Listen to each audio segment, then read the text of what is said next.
limang ilaw sa isang kwarto. So, bali ito yung bulb 1, bulb 2, bulb 3, bulb 4, at bulb 5. So, sa unang switch, ang pailawin natin dito ay bulb 1 at bulb 4. So, sabayan ilaw.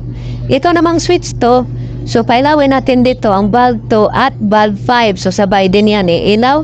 At sa switch 3 natin, itong bulb 3 ang pailawin niya. So, ito yung supply natin na 220 volts galing sa load side ng circuit breaker. Black, ito yung live, white naman neutral. Ang supply natin na live, dito natin i-connect ang common ng switch 1, common ng switch 2, at common ng switch 3. Bali, itong apat na wire na to, ito yung splice natin. Next, dito naman tayo sa return ng switch 1. So, return ng switch 1, dito natin i-connect ang supply na live ng bulb 1 at supply na live ng bulb 4. Bali, itong tatlong wire na to, ito yung splice natin.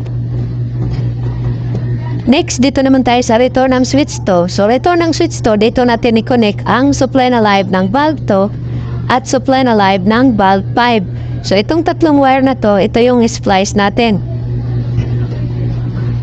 Next, dito naman tayo sa return ng switch 3. So, return ng switch 3, dito natin i-connect ang supply na live ng bulb 3.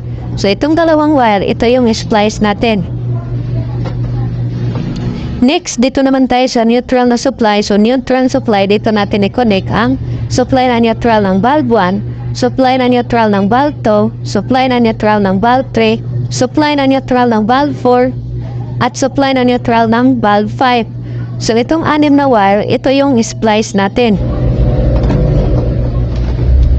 Next, lagyan na natin ng electrical tape itong connection.